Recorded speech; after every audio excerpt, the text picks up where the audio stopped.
Welcome to the Mission Matters.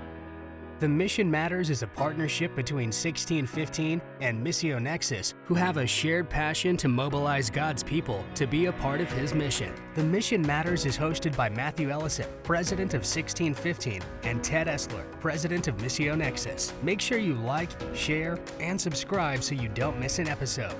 Today's episode is sponsored by Support Raising Solutions. Support Raising Solutions is a Christian ministry that serves the body of Christ around the world to provide biblical and practical training on how to raise your support and launch your ministry.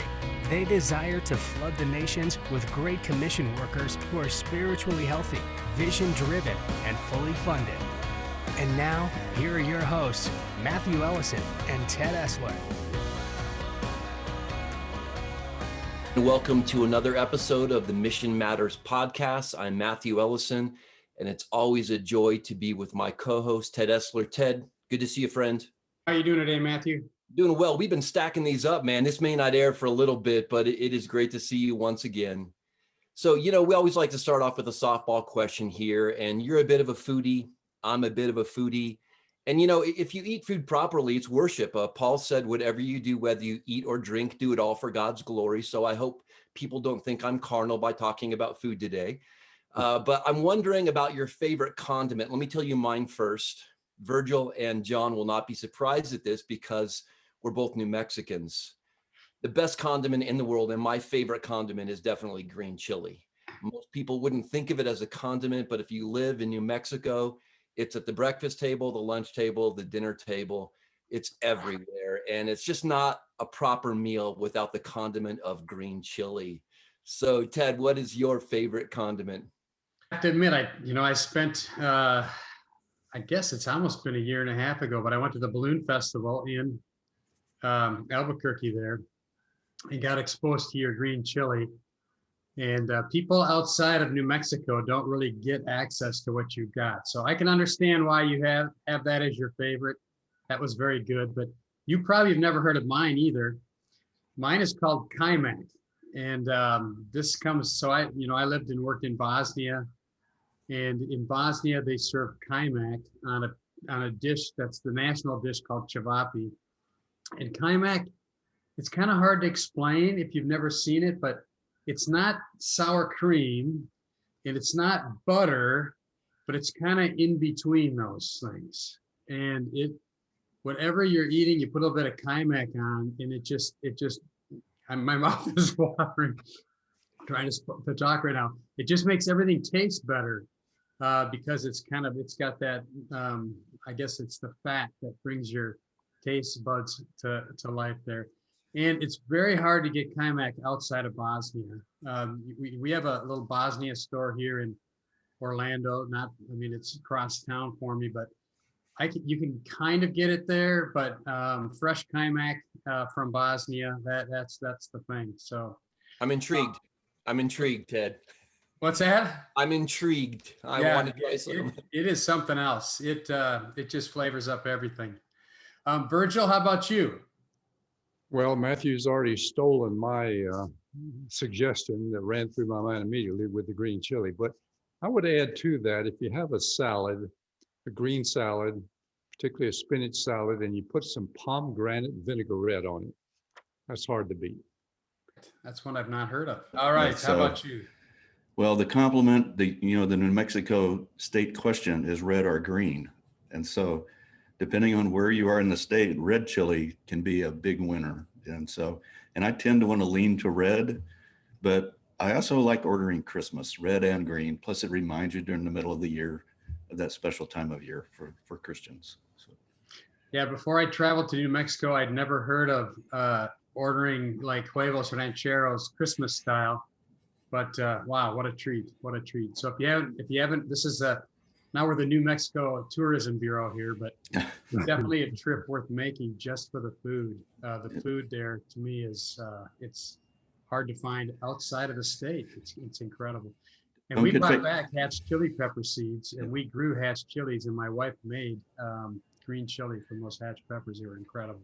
Awesome. Don't get faked out by the Colorado green chili. They keep trying to make some claim to fame that they can't even come close to when it compares to hatch. So okay. So if you're from Colorado and you don't like that comment, you can write John his email out. No, I'm just kidding. So John, could you kind of kick us off by introducing yourself? And then when you're done, Virgil will have you do the same. Sure. I'm John Moore. We have a firm called John Moore Associates, and it's a group of 10 of us that are in the wealth management, financial planning business. And we have offices in Albuquerque and in Scottsdale, Arizona. And what we really believe in is that the best way to approach financial things is to do it with a biblical mindset. And the Bible's got about 2,350 scriptures about material things and money, and obviously important to God. And so we challenge ourselves and the families that we have the privilege of serving, of managing their portion of God's portfolio properly. All right, awesome. Virgil? My name is Virgil Dugan. I serve as president of now National Christian Foundation Southwest, which is New Mexico and Arizona. I've been in the Christian philanthropic world now for 20, going on 23 years. Come out of an R&D background, managing very large national security programs. But I've found myself in Christian philanthropy for the last 23 years. So can you start us off by just talking about, how you view Christian philanthropy, how you view giving? Yeah, that's a wonderful subject that I think is maybe underrated and perhaps understated. I really strongly feel that giving is a fundamental or key spiritual discipline. So when I talk about spiritual disciplines, I think it ranks right up there with Bible study, prayer, worship, fellowship, witnessing, etc. It's something that we need to practice to be like or to be imitators of God our Father. And I believe that giving in the very holistic sense is a very powerful way in which we can do that. So, John, we talked about this in previous conversations. It's a spiritual act of worship, giving is, as opposed to being a financial transaction. And one of the things I love about that, and I learned this from Virgil and you as well, is that fundraising for Christian purposes is a beautiful spiritual ministry then. So if giving is an act of worship, then those who raise funds for God's cause are involved in a beautiful spiritual ministry. And maybe you can talk about that, because I know that a lot of people who are in the donor development world, they're like, I don't want to ask someone. It's frustrating. It's humiliating. Maybe you could address that. Yeah, I think you said it, Matthew. I mentioned that it's a spiritual discipline. Well, what are disciplines? Those are things that we practice in order to be more like God our Father and the Lord Jesus Christ. So if you're in a fundraising mode, you might see yourself as a disciple maker, right? What is a disciple maker? Someone who helps someone in their practice of the spiritual disciplines. So if you're enabling people to give not only more generously, but more joyfully and with great contentment, and no matter where you are on the spectrum, then that's something that is a key disciple-making ministry. And when we talk about giving, let me also just quickly say, giving is not just about money or treasures that we hold, but giving is about time, personal talents. It's about sharing God's truth. It's about being thankful for how God has blessed us. So giving financial assets away or giving out of income is just one way in which we practice this spiritual discipline. So Virgil or John, I'd be curious. When we do these podcasts, we have questions we go off of. This is going to be off script, so be ready for this. I recently visited with one of the many Missio Nexus member organizations. And in the context of that conversation, they were discussing how they never asked for money.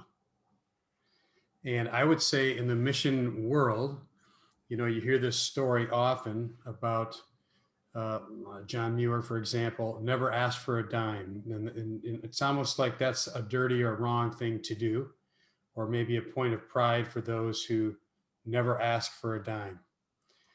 Any reaction to that or any thoughts on that? I think to kind of dove on to what Virgil said, you may be missing an opportunity to provide discipleship. And I think it's important to not be bashful about that.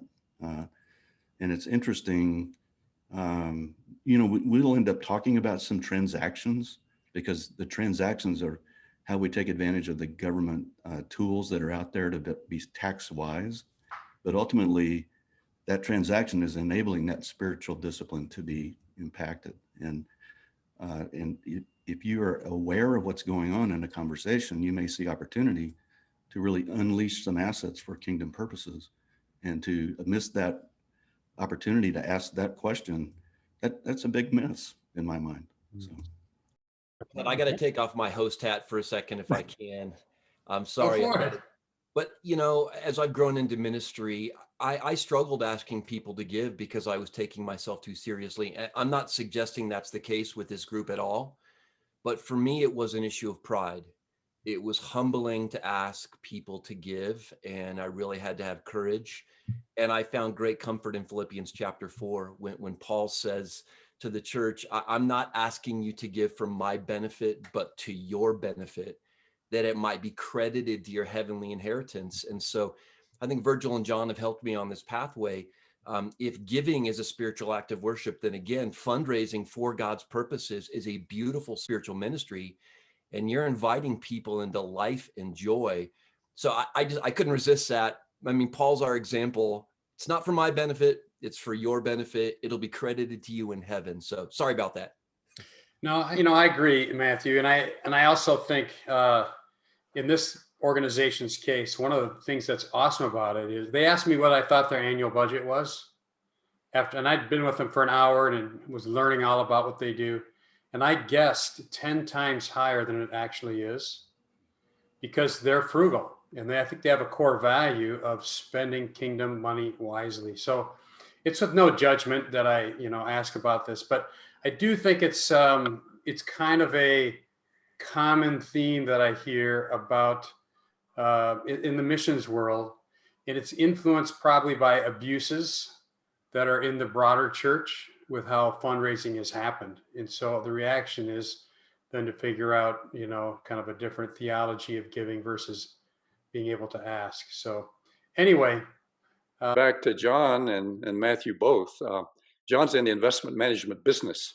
So one way I like to think about this is, if you know of a good investment opportunity, it's good to share that with people so they can participate in that investment opportunity. Well, what better investment opportunities are kingdom enterprises? So in a sense, giving is really all about considering investments in kingdom enterprises. Matthew represents one of those. You represent one of those, Ted. So, and there are many, many. Well, Virgil, I would like to talk to you about GameStop. No, I'm just kidding. Could you talk to us? Both of you work in this area. A conversation that you almost cannot have right now is COVID.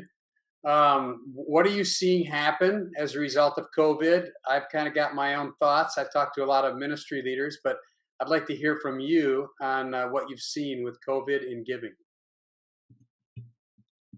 Virgil, you want to talk to NCF? What your experience has been? 2020 was a very special year. Of course, many people struggled with the COVID issues and constraints. But as we got down to the end of the year, we saw this remarkable rally in the market. And there was an abundance of giving that took place in 2020. As a matter of fact, the total gift revenue that came through National Christian Foundation in 2020 was an all-time record, $2 billion, over $2 billion. Another facet of that was that a lot of that money came in at the end of the year through asset-based gifts, not just cash, but stock, real estate, business interest, etc. Now, the point is that not all of those $2 billion were deployed in 2020. Only about 1.3 billion was deployed. So there's $700 million of dry powder sitting in donor advised funds at NCF that will be deployed as we move into 2021. I think that should be an encouraging note to a lot of the people who may view this blog. And we actually wrote a blog post called Half Your DAF. And the idea was that if the money's sitting in a donor advised fund, a DAF, it's really just in a pocket. It's not impacting the kingdom. And we challenged people to half your DAF. And later I found out that some folks in Silicon Valley offered $1 million match to anyone who would half their DAF. So they had put an extra $1 million in. Someone else was thinking like me. I don't think they read my post, but it was the same idea that now's the time because of what's going on. Yeah. Especially we saw healthcare giving dramatically change. We have a client, a family we've been working with for quite a while. She was a widow, and she was a prime candidate for a healthcare donation, but had just been scared to do it. And because of the strong appreciation in the markets, and because of the motivation of the healthcare crisis, she went ahead and made a 7-figure gift last year, something that we had been in conversation with her for maybe 5 or 6 years. And it motivated her to take action. Then yesterday I had lunch with a planned giving officer for one of the hospital chains here in Arizona. Last year they budgeted a $27 million goal for their annual giving, and they ended up at $55 million. So they basically doubled what their goal had been in that particular healthcare foundation. So there was a lot of increased activity, and much of it focused in the healthcare area. You wrote an article called Empty Your Pockets, and I think it's on the Missio Nexus website, if I'm not mistaken. It is. If you go to missionexus.org and just look up Empty Your Pockets, I got to tell you, I love that philosophy, because I know one of the criticisms, and I don't know if it's founded, I'm just putting it out there, I hear it, is that there's a lot of money sitting out there, but it's not deployed. It's just sitting there. And so I just love that heart to see that those kingdom resources deployed for kingdom purposes. So let's get practical. We're on this practical notes now, so we'll stick on that. But the CARES Act has been extended into 2021. I don't know if our viewers know that, but our viewers represent churches and missions organizations mostly, and I'm sure that's going to be interesting and important information to them. So tell us about the CARES Act and what it means to have this extended into this year. The first neat thing about the CARES Act is that it allows someone to give up to 100% of their adjusted gross income to charitable entities in 2020 and also again in 2021. Now, that's a very big thing, because prior to that, in terms of cash giving, you could only give 60% and have it count as a taxable donation. So there's a 40% increase that we saw in giving potential in 2020 and 2021 also. So you can give now in 2021, again, you can give up to 100% of your adjusted gross income in cash, or when we talk about giving out of both income and assets, you can give up to 30% of your adjusted gross income in non-cash assets. You can give another 20% in cash, and finally you can get, under the CARES Act, you can give another 50%. So basically 30% non-cash assets, 70% cash. That's a big deal, particularly if there's someone who has a large infusion of income for whatever reason during 2021 to be able to make that donation. John, help me out on the details there. Yeah, so in some cases they might have had a bond mature, $1 million bond mature, so it wasn't really adding to their income, but they are flush with cash now. So if maybe they had $100,000 income, they could turn around and put $100,000 cash right into a ministry. And the other thing that's actually around before CARES Act is something called a qualified charitable deduction, or a distribution, a QCD. Some people think of it as a charitable rollover. And basically what it allows is anyone over 70 and a half to transfer $100,000 maximum from their IRA account directly to a charity or ministry. And we have seen nationally the use of these QCDs almost triple. It's 2.9 times since 2017, the use of QCDs in terms of the number of gifts. The average gift out of a QCD is at $7,900. So it's very substantial. We had several people give $100,000. They hit the maximum by transferring directly from IRA to the ministry. And this is a terrific planning opportunity and something that each ministry should be sure that their donors are aware of, because not only what happens is it counts for your required minimum distribution, but it doesn't add to your income. And so it becomes a highly leveraged giving tool. And it's especially important. The best benefits of all is there's kind of a secret tax out there that's called your Medicare premium. And if you're not recognizing that income, it doesn't impact how your Medicare premium is calculated. And so QCDs are just the absolute catch me out right now.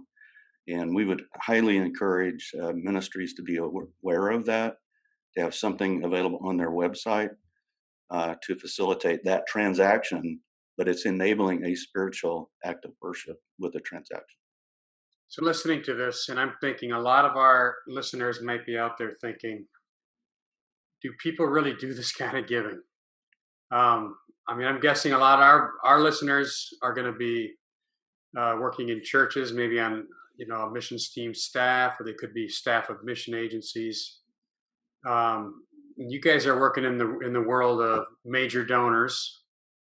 Help kind of bridge that gap for people, because I think you're talking probably at a level, I'm guessing, and Matthew, maybe you could correct me on this, but I assume most of our listeners are not major donors like that. Yeah, but if they have an IRA account, we send out multiple QCDs in the hundreds of dollars, $500, $1,000, and they may not have millions of dollars, but it really is impactful in the way that they manage their taxable income or reportable taxable income, because once you hit 72 now, you have to take the minimum out, and the QCD counts for that minimum, but it doesn't get taxed. And the other nice thing is we had several people turn 70 and a half this year. And once they're 70 and a half, they can do the QCD and get ahead of their RMD, which starts at 72. And there are 10,000 people a day turning 70 and a half right now. It's the baby boomer generation maturing. And so the opportunity, it has to be an IRA, not a 401k, but the opportunity, regardless of how many dollars it is significant. And I might also add to that money has to go directly to a charity. Donor advised funds are not allowed to receive those QCDs. There is something called a designated fund or a single charity fund that can be set up at a community foundation like NCF. But again, that has to be identified with a specific charity. It cannot be in a traditional donor advised fund. So I'm with John. It's a great tool for getting the money directly to charity. People talk about asset-based giving. You guys used that term a little bit earlier on. Is this so? You drive around Orlando here. It's donate your boat everywhere, and I think a lot of people think of that when they think of asset-based giving, but that's not the bulk of it, obviously. What are you referring to with asset-based giving? So what we're referring to there is to assets that are appreciated in value, and a boat's probably depreciated, but that's still a way to get rid of a boat if you're not using it. So that it's the same idea. But what we mean by this is if you bought Apple stock at $25 a share and it's now $125, then you can give away $125 worth of stock. The ministry gets the full value and you avoid the tax on the gain, the $100 gain. And if you still want to own Apple, then you just buy it back. You buy it back at the new price, and you've raised your cost basis without paying tax on it. And what's interesting, because the QCD is so powerful, normally a giver who's under 70 and a half will talk appreciated assets, but once they get to 70 and a half, the priority starts to swing over to the QCD because it has this double leverage in terms of managing income versus the Medicare premium. And so there, as you talk to your financial planner, we kind of divide it in terms of age as to where the priority should be, but they're both asset-based gifts. It's just one is appreciated assets and the other probably is appreciated, but it's coming from a different source. You want to say something on that, Virgil? Yeah, I always like to tell the story about the young widow with 3 small children who wanted to give to her favorite ministry, which was a Bible translation recording operation. And she had a garage sale, raised $2,500 in the garage sale, which was matched by 5 families that wanted to see success. And when she took it to the ministry with her children, the check, it had just qualified for another matching grant from another organization. So her garage sale turned into a $30,000 gift for a special ministry. So Wow. never underestimate what you have and what the power of giving away what you have can affect. And her goal was to teach her children about generosity. Man, did they get a lesson? And these were depreciated non-cash assets in her garage or house, right? Yeah. Exactly. We all have stuff. Households and non-charitable organizations, charitable organizations in the U.S. have $123 trillion in assets. That's 12 zeros. That's a Wow. lot of wealth. And a lot of that's in the pockets, Ted, of just ordinary, everyday, hardworking people, not wealthy people. Matter of fact, the great majority of it is. Let me ask you this, Virgil, on that topic. Let's say somebody's giving $200 a month to a missionary out there somewhere, and they're approaching 70 and a half, some of these age brackets. Is somebody like that the kind of person that could be thinking about some of these planned giving strategies? Absolutely. I think John made the point. When we tend to get above that 70 age group, there's this question that we should ask ourselves, which is, how much do I really need? How much is enough to, see that I can live the rest of my life in relative security and comfort? Well, so many people find they have more than they need. So then the question comes, what do I do with the rest? How do I, quote, invest the rest in kingdom enterprises? And that's where people like John and myself try to help people see, how to do that cost effectively from a tax point of view, how to do that in a way that satisfies their passion or their leading or their longing, how to involve their family in that whole process in order to disciple them. It becomes quite an opportunity for everyone concerned. And we had a family who was at a conference and they were being challenged. The people, the attendees at the conference were being challenged to sponsor a Jesus film translation. And they were at the conference feeling highly convicted that they should sponsor a Jesus film in honor of their son who had been killed in a bicycle accident. And they called me from the conference and said, this is what we feel God calling us to do. It represented 10% of their net worth. They were not wealthy people, but to do that translation was a 10% of their net worth issue.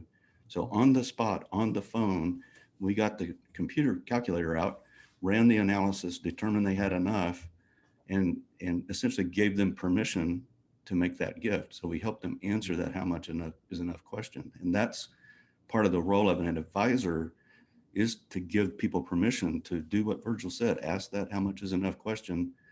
And then we like to add, what about my family? And then the third question is, what do I do with the rest? I love it. Something that I'm reminded of, John, as I hear you talking, and I won't go into detail here, but we have some common friends and things like that. And you ministered to someone I know, very personal, very dear to me.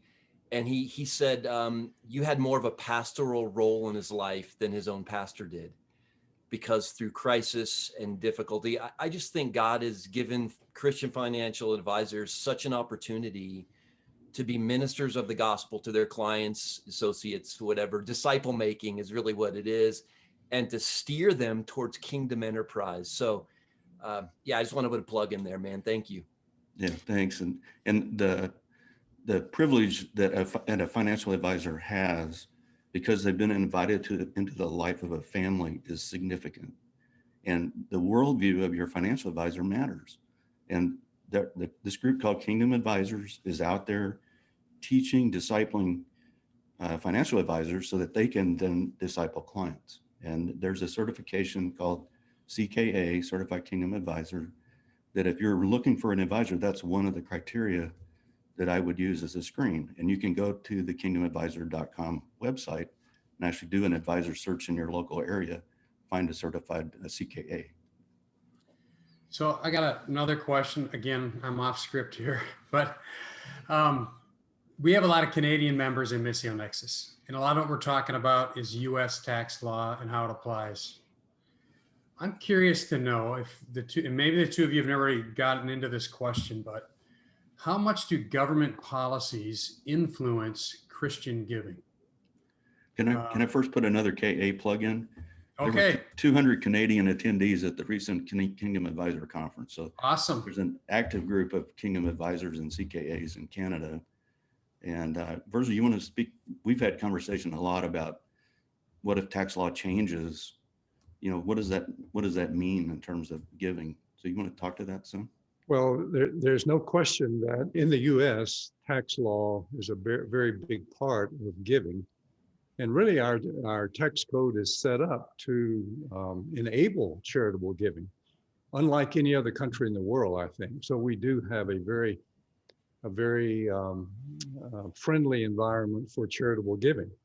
On the other hand, I think there are a lot of people out there who practice giving independent of tax law. I happen to know a couple of people right now that I work with that are sponsoring a young minority man to go to seminary. Well, that's not something that's a taxable contribution. They're paying his tuition and his expenses while he's in seminary. And they're just, examples all over the place where people do things that are beautifully charitable in nature that do not benefit from tax law. There's a widow I know about who she lost her husband a month ago, and the church rallies around her and is cared for her home and her personal needs, in a way that is beautiful, but it's not a taxable contribution. So my guess is that if we were to have something really strange happen where our tax benefits went away, that would be the time that the church would rally and would say, okay, giving is giving. Practicing the spiritual discipline is no different now than it was before. Therefore, we will go ahead and do what's right anyway. That would be my strong guess. And I don't think there's tax deductions in the Bible. It's not talked about, but giving is certainly talked about. And I'll share a story of, at the time, it was a 50% limitation on giving of adjusted gross income. And I was meeting with a woman. I said, so tell me about your giving. And she says, well, I always give 55% of my income. And I said, really? I said, why? And she said, well, if I'm not giving more than is tax deductible, I don't feel like my heart's in the right place. And then she rubbed her hands together and said, and it drives my accountant crazy, with a big grin on her face. So anyway, I'm agreeing with Virgil. I think we would, if it does change or if it's different in a different country, the tax laws help facilitate it, but they shouldn't be the driver. They shouldn't be the why. And Virgil and I have a friend that he did a fantastic job of charitable planning when he sold his business. And he'll tell you that the reason he did it was taxes. And only later did he learn the message of generosity. And so it might have taken a tax step to get you down that spiritual journey of generosity, but at least he got down that road. They as a family got down it. And tax is a benefit, but it's not the biggest part of the giving exercise. It may improve your ability to give by 20-30% max, but still the biggest part of giving is a decision to commit resources, not the tax issue itself. Yeah. Comes All down the to tax does is allow you to give a bit more to your charity of interest rather than to the government. That's what it boils down to. And it really comes back to ownership. Does God really own it all? Yes, but have you as a giver, as a follower of Christ, made that decision? Do you really act like you're a manager and not the owner? And that's ultimately how that giving decision gets made, is really an ownership decision first. Perfect segue to our last question. John, you talk about game changer gifts. And I think I have an idea where you're going with this. I've heard a little bit, but I've not actually heard the details. So really interesting. Tell us more about game changer gifts. So we've started challenging our clients who have the capacity to think about talking to their favorite charity or their favorite ministry and asking them what would be a game changer for them. And we have one client that was giving away about $5,000 to $7,000 a year. They had a game changer conversation with a group, and they're now given $150,000 a year because they're funding a camp for children with disabilities. And they go to the camp, they participate in the camp, and every year they give more. But it changed that ministry because they were going to have to cancel the camp, and this was pre-COVID, but they were going to have to cancel the camp because they didn't have funding for it. And it saved the opportunity for those kids to really get together and celebrate. And I've watched that family turn into a joyous, giving family. And the last year, they took their children with them to the camp. So that we're introducing the next generation into that process. And so I would challenge ministries to be prepared to answer the question. If a donor comes to you or a giver comes to you and says, I want to do something that's game changer for you, have that project ready and be prepared and think it through, think big, trust God that someone's going to show up and just be ready for it. How do they contact us? Contact Missio, contact 1650. Yeah. That's beautiful. What a great story. Thank you so much. Again, I think of Paul's words to Timothy, tell those who are wealthy to lay a hold of the life that is really life. You talk about the joy in that family. When God calls us to generosity, he's not calling us away from joy. He's calling us towards it. And sometimes I think we communicate a generosity message, get out of debt, be a wise steward, all important things. But the motivation is joy in Jesus. That's what you see so much in Scripture. So Ted, we could go on forever. This is a rich conversation. Did I miss anything? Is there any final thing you want to ask, Ted, before you go to the end of the segment? No, I don't think so. I mean, like you said, this is an important topic.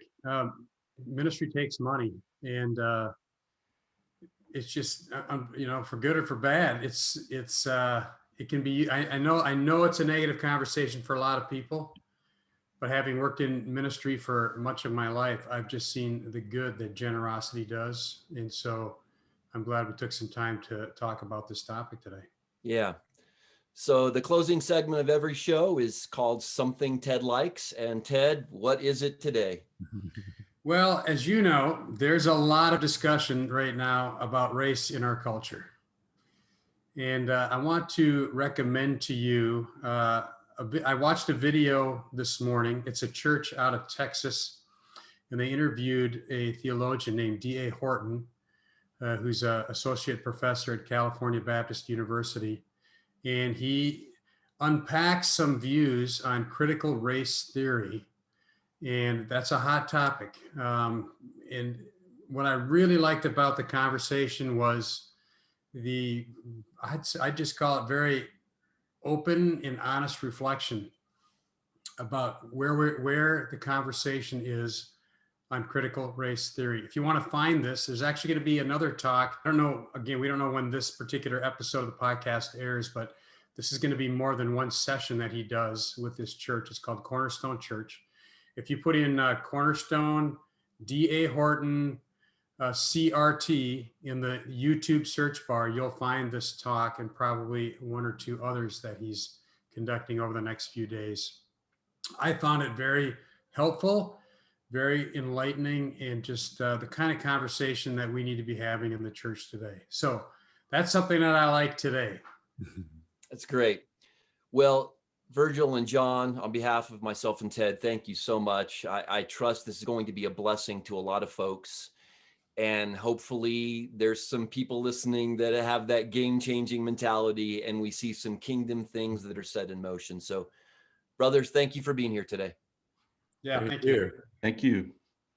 Before you go, would you visit our hosts' websites? There you will find a wealth of interesting and challenging information about the state of the Great Commission. They are 1615.org and missionexus.org. If you enjoyed today's episode, please like, share, and subscribe so you don't miss one.